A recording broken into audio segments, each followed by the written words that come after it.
friends, welcome back to my channel. I hope you're all staying safe and healthy.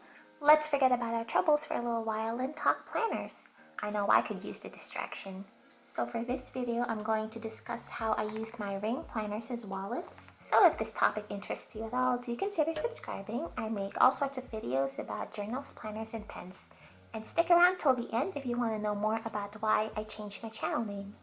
I have two ring-bound planners here set up as wallets, and these are both from Moterm. If you've seen my other videos, you've seen this planners plenty before. But since these letters are sturdier than my Gilio, I chose these two specifically for my wallets.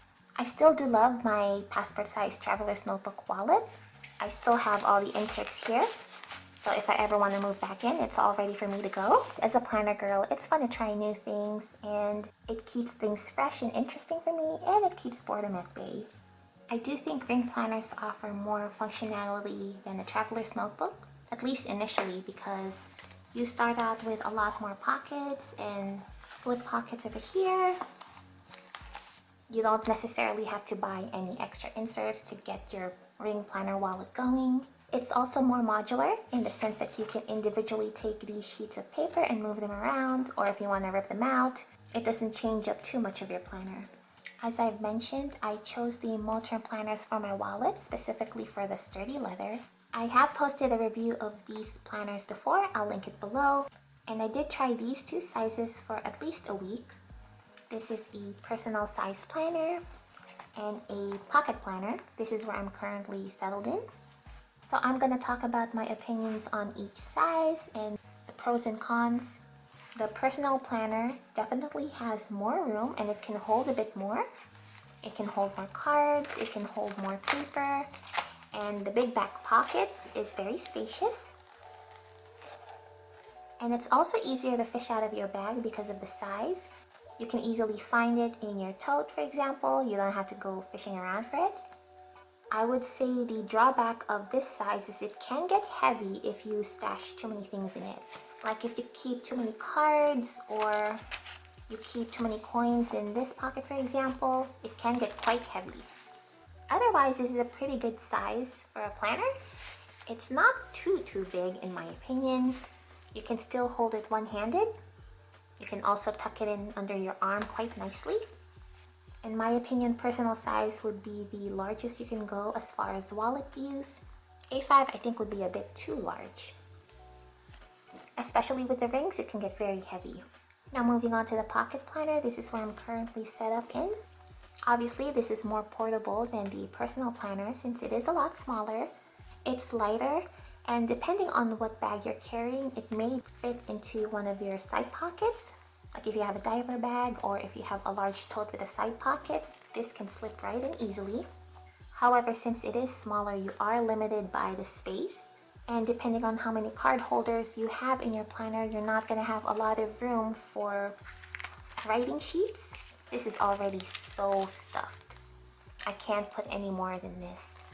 As far as my personal preference, I really do like these two. I like how much space I have in my personal planner, but I also like how holdable this pocket planner is. I do find myself missing using the personal planner as a wallet sometimes, so I find myself jumping back and forth between these two very frequently. But if you were only to choose one, I would say the pocket planner just because it is smaller and it can fit into spaces a lot more easily. So on to the setup. My setups for these two are very similar. I don't deviate much once I find an arrangement that I'm comfortable with, but I will be flipping through these two real quick. So I'm going to go through my pocket size planner first since this is where my things are. Opening it up, I've got this gusseted zipper pocket on the left side. This is where I would keep small coins or little knickknacks. If I carried any cash, I'm really bad at carrying cash. And then I've got this Filofax credit card holder. I've got a family picture here. And then another baby picture in the back. If you watched my Gilio pocket planner setup, this would be familiar to you. Again, once I find a setup that I'm comfortable with, I don't deviate from it very much. I do have this functional flyleaf on this planner. And I tried to put my IDs in here, but against this column of cards, it would bulk up this side so much that I couldn't close my planner very well, and it just felt really awkward, so I ended up moving my IDs in the back. This is a fabric wallet insert from Thread and Prints. I really like having fabric wallet inserts in my planner. I think they're a lot better to have than having stacks of this credit card holder. I find this PVC insert a little flimsy, and having a fabric card holder just feels a lot sturdier. Plus, you can choose a print to fit your planner's theme. When I ordered this, I did choose a pink print to match. So on the front side of this fabric wallet insert is where you would hold your cards, and it is quite secure. It's not gonna come off. There's an extra pocket here for any small bits of paper. And then I have a pen loop. This is a Uni Jetstream ballpoint pen. Ballpoint pens aren't my favorite, but I did have this one, so I'm just trying to use it. And I keep it on this pen loop rather than the one on the back, because when I place this pen over here, it feels really awkward. The pen clip is a bit too high, so then I get this overhang, and that just doesn't look that great. So I keep it in this pen loop since it does sit higher on the insert, and it looks a lot better that way. And then flipping through, there's another full height pocket here for more pieces of paper and knickknacks, and a zipper pocket. I don't have anything in there right now, but this is where I would keep important pieces of paper that I don't want to lose. And over here is my charm. I got this one from Aliexpress. I like to keep charms in my planner. And here we have the notes section of my wallet. I have these 2-page lifters here that sandwiches my ruled inserts. And I keep this just so I can have a hard writing surface for when I'm at the doctor's or anywhere else that I need to take notes in. As you can see, this just makes for a very easy writing experience. This vintage sticker is from Aliexpress, and this sheet of vellum is also from Aliexpress. I just like to pair these two together. They make for a really cute dashboard.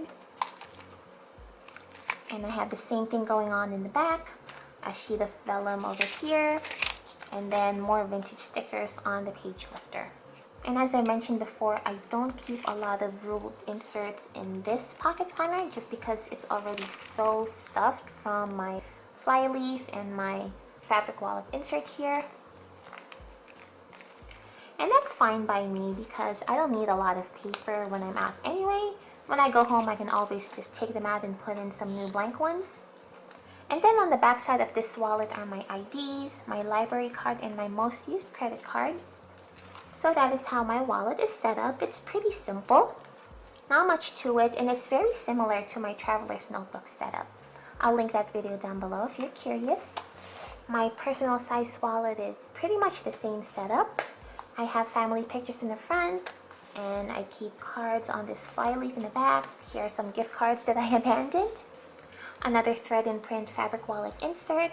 I really recommend her shop if you're looking for a wallet setup for your ring planners. And then a notes section. So not much else to say about this setup. They're both very similar. It's just a matter of sizing and which one I feel like carrying with me. As far as comparing a ring planner wallet versus a traveler's notebook wallet, I think it just depends on your preference. If you like traveler's notebook, I don't think there's a reason for you to switch to rings, and vice versa, because you can easily set these two up as wallets with no problem. Functionally, there isn't a difference. It's going to depend on your preferences, what type of inserts you like, and if you prefer working with rings or strings. So yeah, those are my wallet setups. I'll just have all three of them hanging out with you while I talk about my channel. So as far as my channel name goes, the short version is I found an online store with the same name as me, and I just wanted to play it safe and go ahead and change my own name since they did come first, and they never contacted me. They don't even know that I exist. So I don't have any tea to spill. This is really just me covering my bases. Because you never know with YouTube's ever-changing policies. I do put a lot of effort into my videos. My channel is my main creative outlet right now. I don't have a lot of free time, so I work on my videos very late at night when both my baby and husband are sleeping. And I would just really hate for all of that work to go to waste because of something minor like my name. I can easily change that. So I went ahead and did it. And that's it. That's my reason. I'll continue to deliver the same content. Nothing else is going to change, just that my name is slightly different. So if you've made it this far, thank you so much for sticking around, and thank you for your understanding.